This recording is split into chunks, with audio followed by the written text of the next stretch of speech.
Bien, vamos a iniciar con el sistema respiratorio. Vamos a hacer un repaso de mecánica respiratoria porque la vamos a utilizar un poco lo que continúa y después nos vamos a concentrar en esta clase en el transporte e intercambio de gases. Ustedes vieron, ¿sí?, que la mecánica respiratoria iba a tener una ventilación pulmonar y ocurría por diferencia de presiones y cambios de volúmenes puntualmente en nuestra caja torácica, que es donde van a estar ubicados los pulmones. Y estos cambios de volumen y de presiones eran producidos por relajación y contracción de músculos, como el diafragma y los músculos intercostales, aunque participan otros, estos son los que mayor participación o mayor eventualidad tienen. Entonces, vamos a tener dos acciones, una inspiración y una expiración, es decir, inhalación donde va a ingresar el aire y expiración donde va a egresar el aire, donde va a salir. Y toda esta acción de ingreso-salida del aire va a depender de los movimientos del diafragma y los músculos intercostales. A su vez vamos a tener o lo que vamos a ver acá es una respiración activa, es decir, con gran movimiento. No sé si alguien quería hacer alguna pregunta. Porque escuché ahí un micrófono, pero quizá era sin querer que se había prendido. Entonces, la inspiración, el proceso de inspiración, para que ingrese el aire, lo que nosotros tenemos que hacer es aumentar el volumen de nuestra caja torácica. Este aumento de la caja torácica se va a llevar a través de la contracción del diafragma y los músculos intercostales. Es decir, el diafragma al contraerse va a bajar, va a descender, y en esa, además de descender el diafragma, los músculos intercostales se contraen, y al contraerse lo que hacen es estirar o llevar la caja torácica, ¿sí?, nuestras vértebras, perdón, nuestras costillas hacia arriba, y eso lo que hace es una expansión de la cavidad torácica y permite que los pulmones se puedan expander. De esta manera, la presión atmosférica es mayor que la presión alveolar.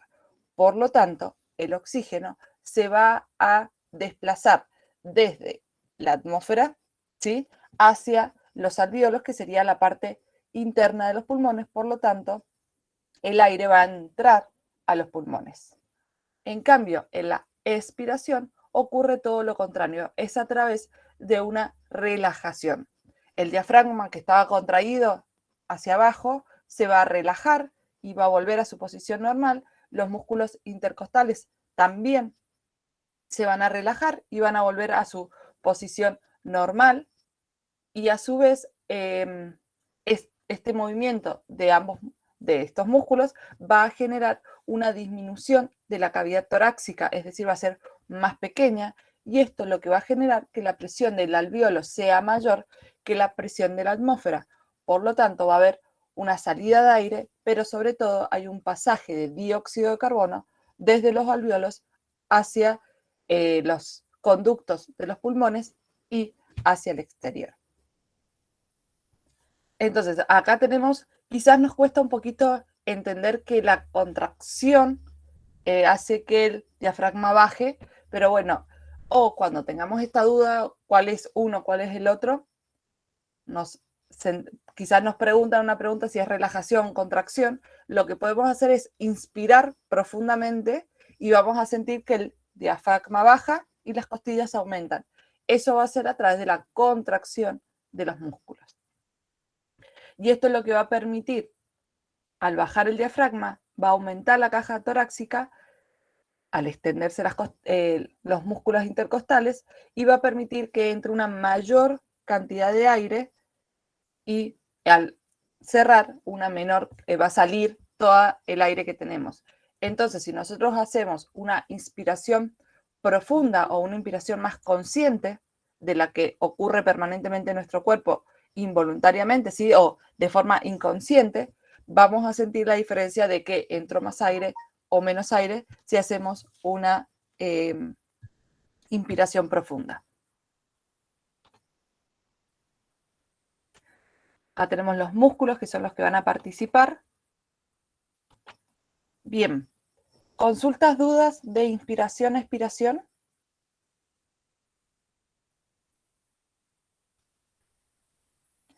¿Necesitan que reveamos algo o pasamos? Bien, ahí seguimos. Entonces, ¿qué es lo importante que hay que tener? Es que cuando se contrae o se relaja va a haber un cambio de volumen y de presión. Y eso es lo que permite que el aire ingrese o que el aire salga. Si no tuviéramos estos músculos, no podríamos realizar la respiración porque estos músculos no los contamos como órganos del sistema respiratorio, pero colaboran con el sistema respiratorio. Bien. Entonces, ahora sí nos vamos a lo que correspondería o lo que corresponde a la clase de hoy, que lo vamos a llamar transporte e intercambio de gases. De gases en nuestro cuerpo, ¿sí? Vamos a hablar principalmente de dióxido de carbono y oxígeno. Van a haber otros gases, o por ejemplo va a entrar, cuando nosotros respiramos, el nitrógeno del aire que está en el ambiente va a ingresar, pero como ingresa, va a salir. Entonces, hay otros gases, pero nosotros solamente utilizamos o nos vamos a concentrar en el oxígeno y en el dióxido de carbono. Como sabemos o hemos visto en el sistema circulatorio, que el oxígeno se va a transportar en la sangre. ¿Sí? Por eso es tan importante o porque en las conexiones, cuando nombramos los sistemas de la nutrición, nombramos al sistema digestivo, respiratorio, al circulatorio, porque es el que nos permite fusionar todo y transportar. ¿Sí? Sirve como una de las funciones como autopista, por así decirlo, y nos va a permitir el transporte de muchas sustancias. En la sangre el oxígeno, ¿sí? Es casi insoluble en plasma, pero es muy mínima la parte que es soluble, es decir, 0,3 milímetros de oxígeno en 100 milímetros de sangre. Por lo tanto, tiene en el plasma va a haber solo 0,3% de oxígeno disuelto. Esa cantidad es muy pequeña para poder transportar el oxígeno a todas las células, a los tejidos y que el organismo realice sus funciones. Entonces, necesitamos otras sustancias que han ido evolucionando y son lo que llamamos pigmentos respiratorios. Los pigmentos respiratorios van a funcionar como transportadores. Estos pigmentos respiratorios van a tener una afinidad hacia el oxígeno y esta afinidad que hay entre el pigmento y el oxígeno hace que aumente 70 veces la cantidad de oxígeno que puedo transportar. ¿Sí? Si no tuviéramos, o sea, con la molécula, con los pigmentos respiratorios, podemos llevar 70 moléculas de oxígeno que si de otra manera no la podríamos llevar. En el reino animal existen varios pigmentos respiratorios. Nosotros nos vamos a concentrar en la hemoglobina, que está presente en todos los vertebrados, incluido el hombre, y en algunos invertebrados. Y el otro pigmento respiratorio que tenemos en los animales que vamos a estudiar es la hemocianina, donde se va a encontrar en moluscos y artrópodos. La hemoglobina y la hemocianina tienen en parte una estructura en común o algunos elementos en común, pero difieren en su composición química y en su estructura. Van a tener la misma función, pero va a tener algunas diferencias estructuralmente y de composición. Por ejemplo, la hemoglobina va a tener un núcleo asociado a hierro. En cambio, la hemocianina va a tener cobre en vez de hierro. Y la presencia de hierro o de cobre es también lo que le da un color diferente a la hemoglobina y a la hemocianina, ¿sí? Un color diferente, una tinción diferente al estar en contacto con el aire, o con el oxígeno del aire, mejor dicho. Profe, perdón, se me trabó. ¿La hemoglobina que contiene? Hierro. Bien, gracias. De nada. ¿Solo eso se Profe, trabó? Sí, María. Al principio. Bien. Sí, la hemocianina, ¿de qué era el núcleo, profe? va a tener cobre. ¿Sí? Ahí lo tenemos. Ah, bien, gracias. De nada. ¿Seguimos? Cualquier cosa me preguntan. Entonces, nosotros vamos a hacer foco en la hemoglobina. La hemocianina actúa similar, nada más que, bueno, al tener otra composición, al irse asociando con el oxígeno, va a ir cambiando de otra forma, pero la función principal va a ser la misma, que va a ser transportar el oxígeno. Nosotros ahora o el transporte de gases, mejor dicho. Ahora nos vamos a concentrar directamente en la hemoglobina. Vamos a ir a la parte humana. La hemoglobina, ¿sí? Va a tener, dijimos que se encontraba en todos los vertebrados y en algunos invertebrados. En algunos invertebrados o en los invertebrados, la hemoglobina va a ir disuelta en el plasma, ¿sí? Si yo tomo un segmento de sangre de esos invertebrados, voy a encontrar la hemoglobina disuelta en el plasma. Pero en los vertebrados y en los equinodermos, la hemoglobina no se encuentra suelta en el plasma, sino que se encuentra en el interior de los glóbulos rojos. Es decir, tenemos al glóbulo rojo y adentro todas las hemoglobinas. Por cada glóbulo rojo se estipula que hay 265 millones de moléculas de hemoglobina. ¿Sí? Para que también vean los tamaños de la molécula y de la célula. ¿Sí? Porque el glóbulo rojo, aunque sea una célula sin núcleo, es una célula, pero entran 265 millones de moléculas, por lo tanto, es mucho más chica la hemoglobina que el glóbulo rojo. Profe, Sí. entonces la hemoglobina va a ser un tipo de pigmento respiratorio, ¿verdad? Exacto. La hemoglobina y la hemocianina, las dos. Bien, gracias. De nada. Bien, entonces, la hemoglobina va a estar formada por 4 subunidades repetitivas. Es decir, voy a tener una subunidad y esa subunidad se va a replicar 4 veces. Y va a estar formada por 2 partes. Primero por globina, que es la proteína de todo este pigmento, y es una cadena polipeptídica, pero sería la parte proteica. Y después tenemos el grupo hemo, ¿sí? Por eso viene el nombre, que va a ser un anillo con porfirina, pirrol, y en el centro va a tener un átomo de hierro que lo que va a permitir es la unión con el oxígeno.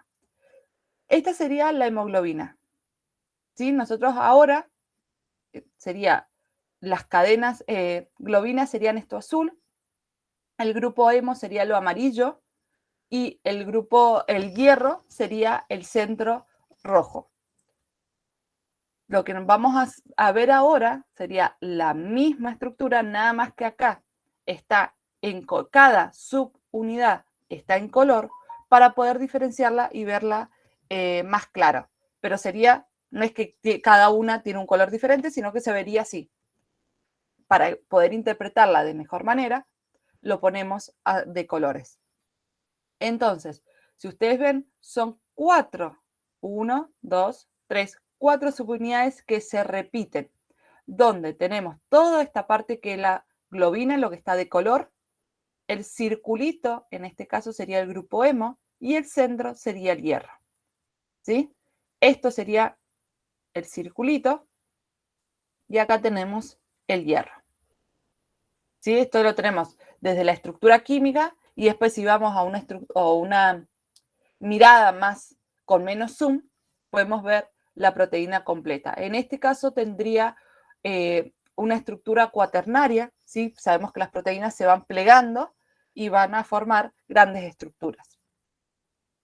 Entonces, este hierro o esta presencia de hierro es lo que permite que se vayan uniendo uniendo los oxígenos a esta hemoglobina y después tiene la capacidad de transportarlos en los glóbulos rojos. Principalmente se va a unir el oxígeno, pero en algunas situaciones puede llegar a transportar monóxido de carbono. Esto sería como un caso muy particular. ¿La estructura estamos? ¿Continuamos? Creo que sí. Cualquier cosa, volvemos. La hemoglobina, como dijimos, va a transportar el oxígeno y se va a unir al oxígeno químicamente. Esta unión químicamente permite transportarla a lo largo de la sangre y del tejido o de los pulmones hacia los tejidos. Pero la hemoglobina va a sufrir o se comporta, ¿sí? Un proceso que se denomina afinidad por el oxígeno, cooperativismo. ¿Qué quiere decir esto? Que cuando la hemoglobina se une a un oxígeno, ¿sí? Cuando se une el primer oxígeno, ese primer oxígeno hace un cambio en la estructura de la hemoglobina y permite o facilita, aumenta la afinidad de la hemoglobina para recibir las siguientes moléculas de oxígeno. ¿Sí? Entonces, es más complicado que se una el primer oxígeno. Una vez que ya se unió este primer oxígeno, los restantes oxígenos se van a ir agregando de manera más fácil, porque se produce una alteración en las cadenas polipéptidas beta de la hemoglobina y esta alteración o este movimiento permite aumentar la afinidad. La afinidad hacia el oxígeno. ¿Qué quiere decir la afinidad? La afinidad es que aumenta la asociación, ¿sí? Mayor probabilidad de asociación, que es más específico o acepta más oxígeno. A eso se hace la referencia. Entonces, por eso hablamos de cooperativismo. Cuando se une uno, los restos son más fáciles de unir. Después, con respecto a la hemoglobina, tenemos algo que se denomina curva de la hemoglobina. Esta curva lo que nos va a demostrar va a ser la afinidad, ¿sí? Y la disociación del oxígeno con la hemoglobina. Por lo tanto, la hemoglobina tiene que tomar el oxígeno en los alvéolos y después cuando llega a la célula lo tiene que liberar, porque si no tiene esa capacidad de liberar el oxígeno en los tejidos que lo necesitan, no me sirve. Si a mí el oxígeno en la hemoglobina no me sirve. ¿Qué me sirve la hemoglobina? Que me funcione como un transporte, pero mi objetivo es llegar a las células, llegar a los tejidos. Ese es mi objetivo. Recordemos cuando vimos el inicio de la respiración celular, ocurría el proceso de inspiración-expiración, el proceso de hematosis, es decir, pasaba los gases o el oxígeno de los alvéolos a los capilares, y el tercer paso era el proceso en el que necesitaba un intercambio gaseoso intracelular, es decir, que llegue a la célula. Si el oxígeno no me llega a la célula, todo el proceso de respiración es insuficiente. Entonces, esto es lo que me va a mostrar esta curva, la asociación y disociación de la hemoglobina con respecto al oxígeno. ¿Cómo la vamos a leer? Acá tenemos en el eje de las Y lo que se denomina porcentaje de saturación, es decir, del 0 al 100%. Estos son porcentajes. ¿Qué indica el porcentaje de saturación? Es la cantidad de oxígeno que puede aceptar la hemoglobina. La hemoglobina va a ir aceptando el 20%, 40% hasta llegar al 100%. Cuando llega al 100%, como todo, no puede seguir aceptando. Eso significa este primer eje. El otro eje se refiere a la presión parcial de oxígeno en milímetros de mercurio. En este caso, ¿sí? Justo llega hasta 100, entonces parecería que fuera el 100%, pero no. Acá hablamos de presión parcial de oxígeno medido en milímetros de mercurio. Entonces, para leer este gráfico. Cuando la presión parcial de oxígeno, ¿sí?, en una cavidad o en un sector es de 100 milímetros de mercurio, que esto ocurre, por ejemplo, en los alvéolos. Entonces, la presión parcial de oxígeno es de 100 milímetros de mercurio. Como hay tanto oxígeno, ¿sí?, la hemoglobina puede tomar todo el oxígeno y se va a saturar, va a llegar al 100%. Entonces, cuando una cavidad tiene 100 de presión parcial de oxígeno, la hemoglobina va a poder captar todos los oxígenos y se va a saturar, ¿sí? No va a poder soportar más.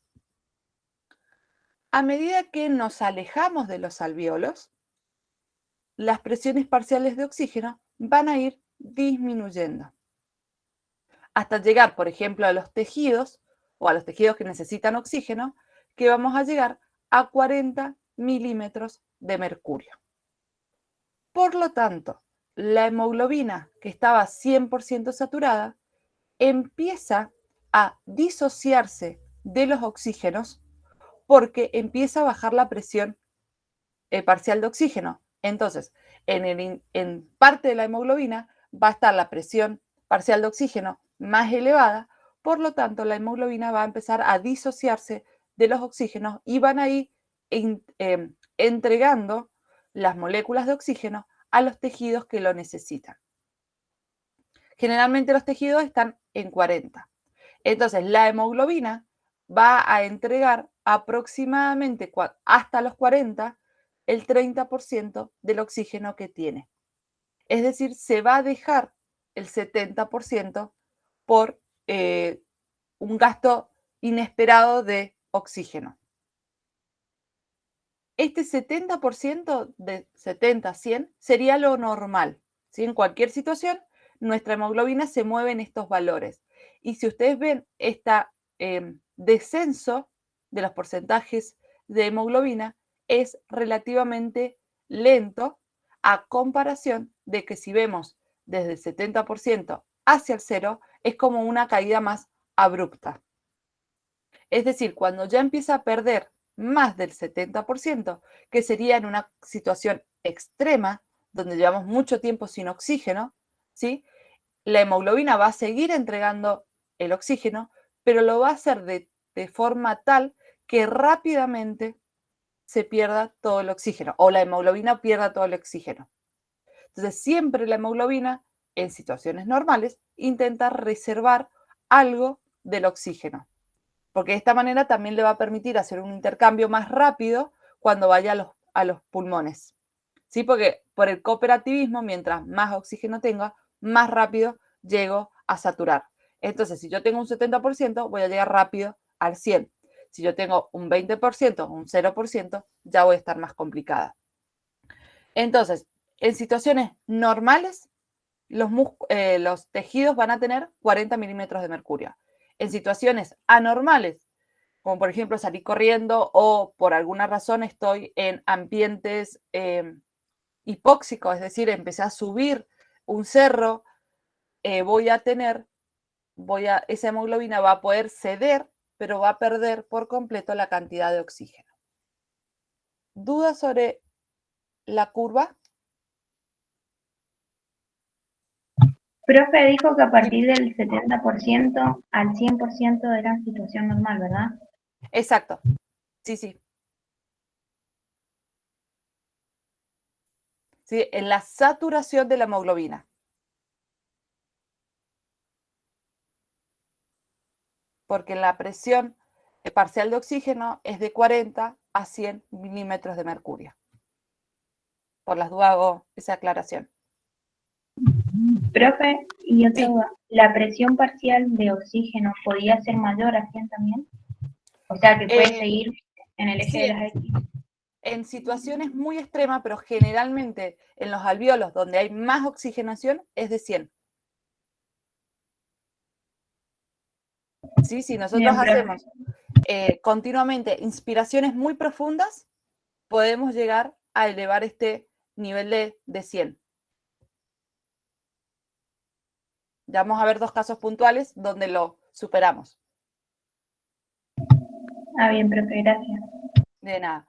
Esta curva de hemoglobina sería a presiones de una atmósfera, un pH estable y una temperatura de 36 grados Celsius. ¿Sí? Con estos valores, si yo cambio alguno de esos 3 valores, la hemoglobina o la saturación de la hemoglobina va a cambiar. Ya vamos a ver los casos. ¿Alguna consulta más de esta curva?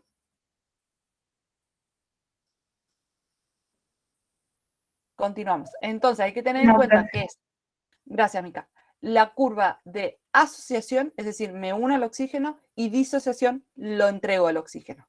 Porque si la hemoglobina no entrega a los tejidos, no me sirve como transporte. Entonces, lo que les mencionaba recién, que en ciertas situaciones, cuando hay cambio de esas concentraciones o de esos parámetros, se produce una alteración en la curva. Ustedes tienen este cuadrito en los apuntes y después tienen en el cuadernillo esta imagen. ¿Sí? Les hago una aclaración porque a veces nosotros lo vemos y creemos que es del mismo lado, pero este cuadrito que dice la curva se desplaza hacia la izquierda, ya vamos a ver qué significa, pero solamente para que, por las dudas, porque a veces nosotros somos más visuales y se nos queda grabado como el mismo orden. Entonces, este que dice desplazamiento de la curva a la izquierda, este cuadrito de los apuntes, corresponde a esta segunda imagen. ¿Sí? Acá les dice desplazamiento hacia la izquierda. ¿Sí? La flechita indica hacia dónde se desplaza, un desplazamiento hacia la izquierda. Y este que dice desplazamiento a la derecha, en el cuadernillo sería la primera curva. ¿Sí? Esta aclaración porque a veces uno lee y, bueno, como está de este lado, las dos son de este lado. Entonces, solo eso, una aclaración para tenerlo en cuenta. Ahora sí. Cuando decimos que la curva se desplaza hacia la izquierda, es cuando hay un aumento de la afinidad de la hemoglobina. Es decir, cuanto más afinidad yo tengo hacia el oxígeno, menor liberación de oxígeno voy a tener. ¿Sí? Me va a costar más liberarlo. ¿En qué situaciones ocurre esto? Ocurre cuando hay una disminución de la concentración parcial de dióxido de carbono, una disminución de la temperatura o un aumento del pH. Vámonos al ejemplo de la curva. Acá tenemos 2 colores. La curva rosada, esta sería la situaciones normales. La curva naranja sería cuando ocurre esta variación, aumento de pH, disminución del dióxido de carbono o disminución de la temperatura. Entonces, esto me va a hacer que aumente la afinidad por el oxígeno, me va a costar más entregarlo. Por lo tanto, acá tenemos el caso, ¿sí? Cuando justo preguntaban recién, donde la presión parcial de oxígeno llega aproximadamente a 130. Esto ocurre en los momentos de hipoxia, cuando hemos subido una gran altura, ¿sí? A eso nos referimos. Entonces, ¿qué es lo que va a hacer la hemoglobina? Como va a subir los niveles, va a haber una disminución también del oxígeno. Por lo tanto, cada molécula de oxígeno va a ser un poco más valiosa. Entonces, para llegar al 70%, ¿sí? Que sería esta, sí. Para llegar al 70%, la primera curva ya llegaba al 30-40. En cambio, sí, estoy bien. Cuando se mueve hacia la izquierda, perdón, esta naranja, ahora estoy analizando, es la normal. Entonces nosotros nos movemos hacia la izquierda, es en el reposo.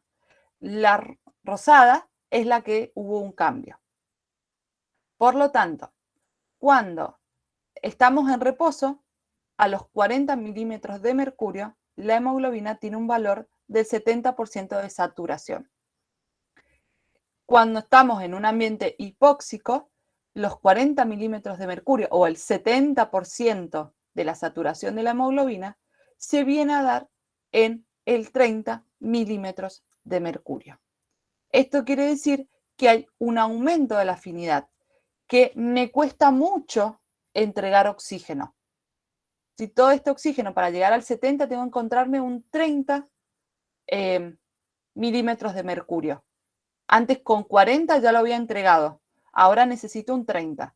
Es decir, cuando yo me encuentre con 40 milímetros de mercurio, voy a recién haber entregado un 85%. ¿Se entiende? Entonces, por cada molécula de oxígeno es más difícil entregarla porque son como muy valiosas porque hay poca. Entonces, por eso se dice que se aumenta la afinidad de la hemoglobina con el oxígeno. ¿Se entendió? ¿Necesitan que vuelva a explicarlo porque interpreté mal las curvas? ¿O seguimos?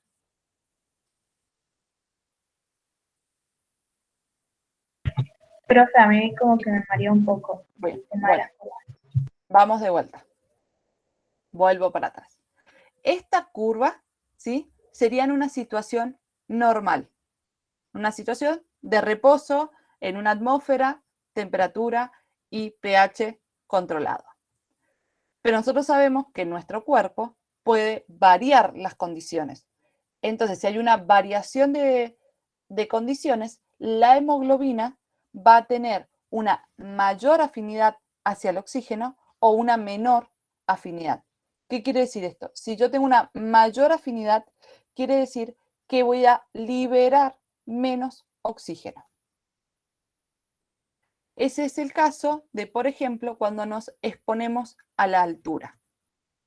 Entonces, esta curva naranja es la situación en reposo.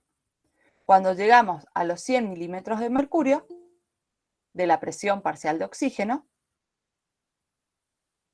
a los 100 milímetros de mercurio, la hemoglobina se satura y ya se queda ahí al 100%. No, aunque siga aumentando las presiones, no puedo aumentar o recibir más oxígeno porque la hemoglobina está saturada. Entonces, en situaciones donde hay menor cantidad de oxígeno, esta menor cantidad de oxígeno lo que va a hacer es disminuir, ¿sí? Menor cantidad de oxígeno en el ambiente. Entonces, cuando yo incorporo el oxígeno, incorporo el aire, voy a tener menor cantidad de oxígeno en ese aire. Por lo tanto, en mis pulmones, la presión parcial de oxígeno va a disminuir. Antes era 100, ahora está en 90. Eso es lo que va a pasar en el interior.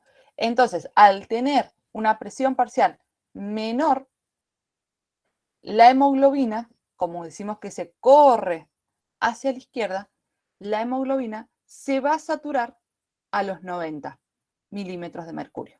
Si en los 90 milímetros de mercurio, la hemoglobina ya se saturó, ya recibió todo lo que necesitaba. En una situación normal o de reposo, necesita llegar al 100. Acuérdense que esto es por difusión. Entonces, cuando en una situación de reposo o condiciones normales, yo necesito tener 100 milímetros de mercurio en mi pulmón para que la hemoglobina se complete, se llene. Cuando estoy en un lugar donde hay poco oxígeno, con un 90%, un 90 milímetros de mercurio de oxígeno, llego a llenar el 100% de la hemoglobina. Si se llega a saturar. ¿Hasta acá estamos? Pero Sí, Mica. sí, o sea que se satura antes, digamos, cuando hay Exactamente. menos oxígeno. Okay, Exactamente, sí. Bien, porque ¿qué es lo que hace? Esa saturación antes nos indica que la hemoglobina aumentó su afinidad por el oxígeno. Se une más rápido. Entonces, hasta ahí estamos perfectos. Excelente el aporte, Mica. Eso sería cuando estamos en los alveolos, pero ya sabemos que ese oxígeno tiene que pasar hacia los tejidos. Entonces, nosotros sabemos que aproximadamente los tejidos se van a encontrar a 40 milímetros de mercurio. Entonces, en una situación de reposo, a los 40 milímetros de mercurio, la hemoglobina ya había entregado el 30% de su oxígeno, había quedado el 70%. Esto sería la situación normal. En una situación de hipoxia, sí, a los 40 milímetros de mercurio, la hemoglobina ha entregado solamente el 20%. Es decir, está en el 80% de saturación. Esto permite que cuando al tener el 30% entregado, hablemos del 80% de saturación, me permite que cuando tenga cuando mis tejidos necesiten más oxígeno, yo tenga como un resto para entregarle. ¿Sí? Me va a costar más entregarle, pero me queda un pequeño resto para entregárselo. Por eso es una mayor afinidad. Me va a costar más entregar el oxígeno, pero lo puedo llegar a tener. ¿Se entendió ahora mejor? Sí, profe, ahora sí. Muchas gracias. Bien, no, de nada. Yo también recién me mareé un poquito. Entonces, a esto es lo que decimos que la curva se corrió hacia la izquierda, es decir, aumentó su afinidad. Por lo tanto, le va a costar más entregar oxígeno. Y después tenemos el caso contrario, donde la hemoglobina va a disminuir su afinidad con el oxígeno. Por lo tanto, va a entregar o va a liberar más fácil o va a liberar una mayor cantidad de oxígeno. Esto ocurre cuando aumenta la presión parcial de dióxido de carbono, la temperatura o disminuye el pH.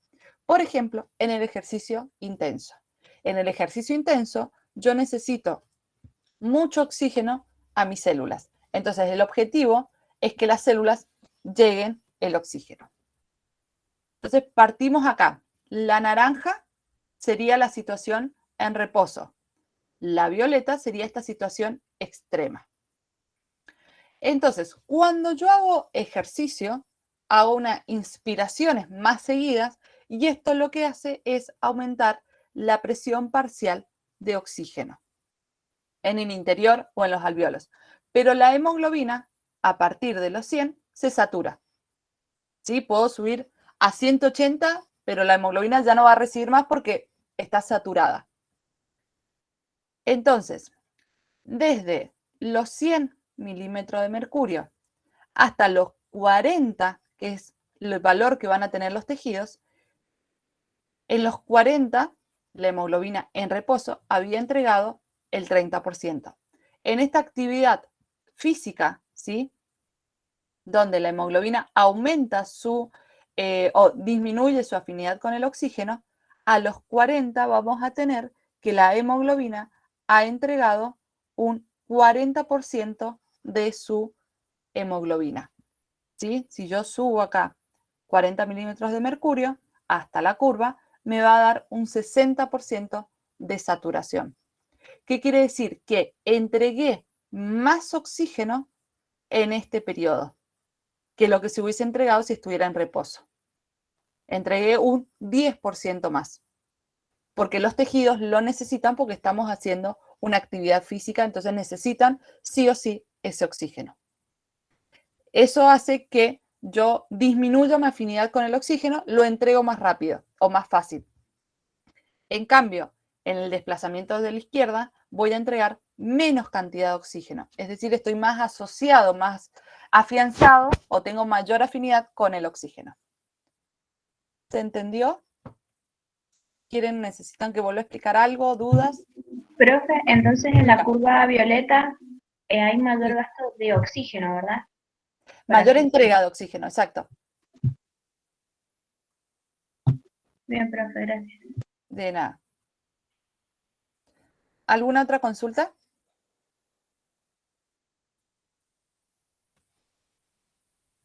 Seguimos entonces. Estábamos hablando de la hemoglobina. En nuestro cuerpo, si en el ser humano, tenemos otro pigmento respiratorio que se denomina mioglobina. ¿Sí? Mio va a venir de músculo. Entonces, para diferenciarlo de la hemoglobina se pone Mg, la hemoglobina es con H. Entonces, la mioglobina va a ser un pigmento respiratorio que se encuentra en los músculos esqueléticos. ¿Sí? En nuestros músculos esqueléticos vamos a tener reservas de mioglobina. Es semejante a la hemoglobina, solamente que tiene una subunidad. Es decir, de todas estas 4 que vimos recién, la mioglobina es semejante, pero va a tener solamente una subunidad. Es decir, es más pequeña. Y lo que va a hacer la hemoglobina, la función de la hemoglobina, es que tiene una afinidad por el oxígeno mucho mayor a la hemoglobina. Acá vimos que en esta ocasión había más afinidad por el oxígeno. Por lo tanto, era más difícil o teníamos que llegar a valores más bajos de presión parcial de oxígeno para poder entregar el oxígeno. Esto es lo que pasa con la mioglobina. Entonces, es mucho más, la afinidad mayor que la de la hemoglobina, va a comenzar a liberar oxígeno cuando la presión parcial de oxígeno sea en los músculos esqueléticos sea menor que 20. ¿Sí? Acá tenemos la hemoglobina, va a empezar a liberar el oxígeno de forma lineal o más rápido cuando ya llega a 40. De 40 a 0, como que pierde muy rápido. En cambio, la mioglobina va a empezar a liberar cuando la presión parcial de oxígeno llegue a 20. ¿Sí? A 20 prácticamente está casi saturada. ¿Para qué nos sirve esto? Esto nos sirve para que, por ejemplo, en ejercicios extremos o una situación extrema que empiezo a hacer actividad física de la nada, la hemoglobina, cuando los tejidos lleguen a 40 milímetros de mercurio, va a empezar a liberar de forma rápida todo el oxígeno. En cambio, la mioglobina necesita esperar a los 20 milímetros de mercurio. Esto nos da como una reserva extra de oxígeno para los músculos. ¿Sí? Para los músculos esqueléticos, pase para los tejidos. ¿Se entendió? ¿O vuelvo a explicar? Profe, a mí como que me Sí. mareó por el gráfico que tenemos en el cuadernillo, que salen otros valores. A ver, ahí los observo el gráfico.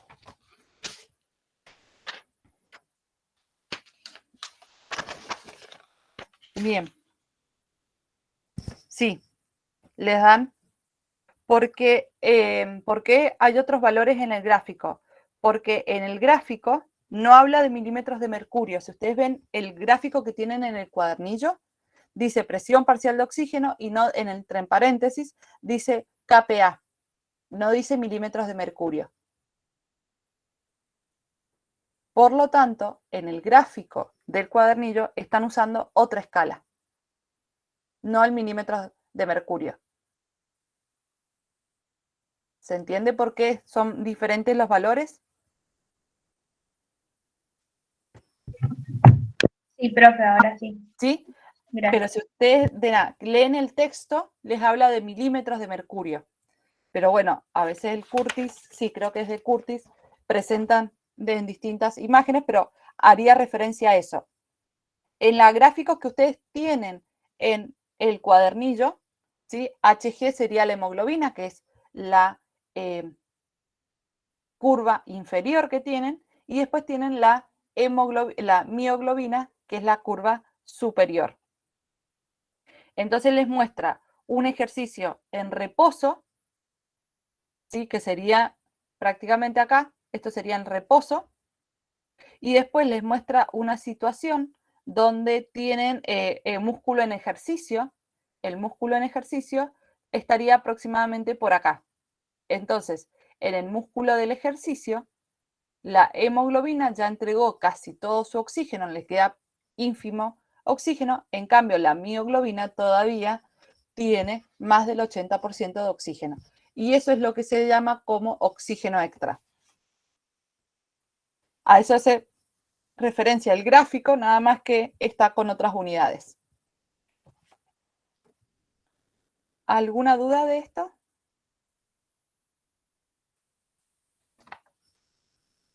¿Continuamos? Sí, profe, ahora se entendió, gracias. Perfecto, de nada. Entonces, como mencionamos recién, habían dos gases, o necesitamos el intercambio de dos gases, oxígeno y dióxido de carbono.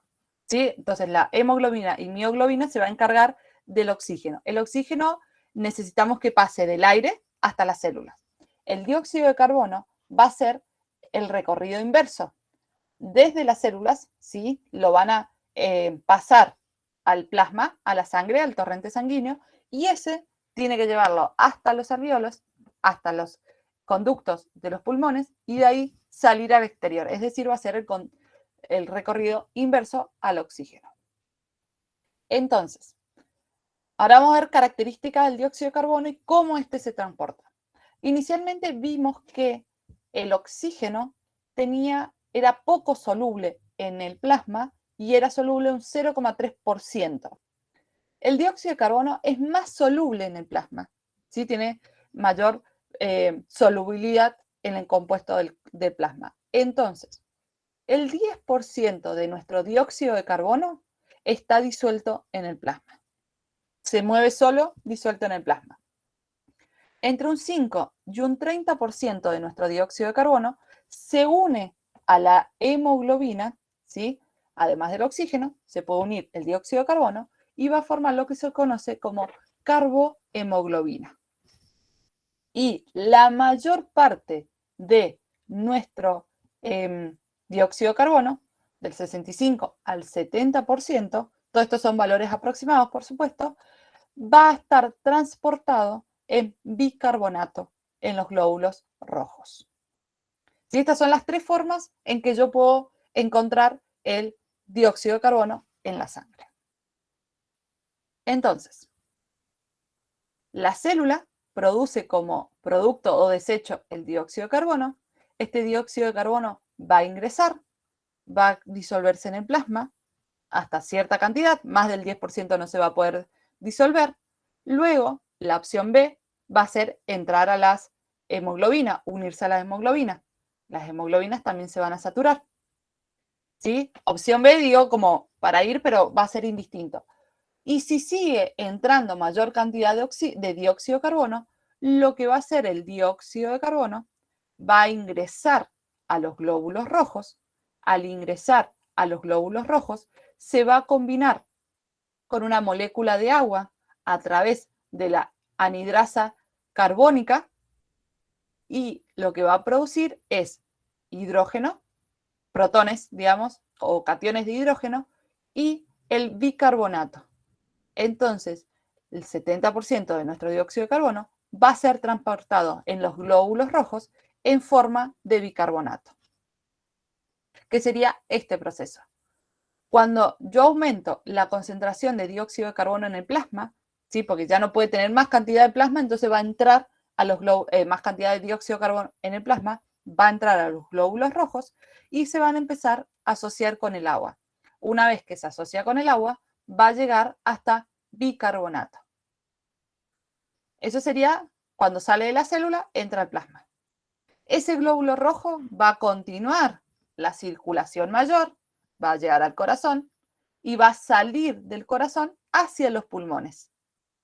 Entonces, cuando llega hacia los pulmones, la presión parcial de dióxido de carbono empieza a disminuir porque hay una mayor cantidad de oxígeno. Entonces, esa disminución de dióxido de carbono hace el proceso inverso. Porque, ¿qué hacía la formación de bicarbonato? Un exceso o un aumento en el dióxido de carbono. Entonces, cuando este dióxido de carbono disminuye, lo que hace el glóbulo rojo es el proceso inverso de bicarbonato y protones, los va a transformar en agua y dióxido de carbono. Entonces, cuando estoy en los alvéolos, se va a producir dióxido de carbono. Este dióxido de carbono va a ser liberado de los capilares hacia los conductos de los pulmones, hacia los alvéolos, y este dióxido de carbono va a salir hacia el exterior. ¿Sí? Entonces esto es algo reversible que es constante. Cuando voy a los tejidos, aumentan las concentraciones de dióxido de carbono, formo un bicarbonato, lo dejo guardado. Cuando llego a los pulmones, ese bicarbonato lo transformo nuevamente en dióxido de carbono y lo libero. ¿Sí? Y de esa manera voy liberando el plasma, los glóbulos rojos de dióxido de carbono para cuando vuelva a los tejidos pueda absorber mayor cantidad o pueda absorber de vuelta dióxido de carbono. Profe, una Sí. duda. Sí, sí. Ahí sale el protón de hidrógeno, digamos. ¿Y al lado qué dice? Acá, Porque no sé. en este gráfico, Sí, es el bicarbonato, sería esto. bien. Y al lado, digamos, para el otro lado del protón. Acá hay una flechita que es para ambos lados. ¿Es azul? Claro, sí, pero no en el medio, digamos, de eso. Ah, en el medio lo que va a mostrar es este compuesto. Ah, bien. Ahora sí, profe, gracias. ¿Sí? Bien, no me había dado cuenta que estaba escrito algo, por eso no entendía lo que me preguntabas. Entonces, esto ocurre dentro del glóbulo rojo en una u en otra dirección, dependiendo de las concentraciones de dióxido de carbono en el plasma.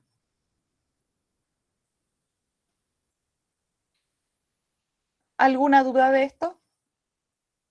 ¿O de lo anterior?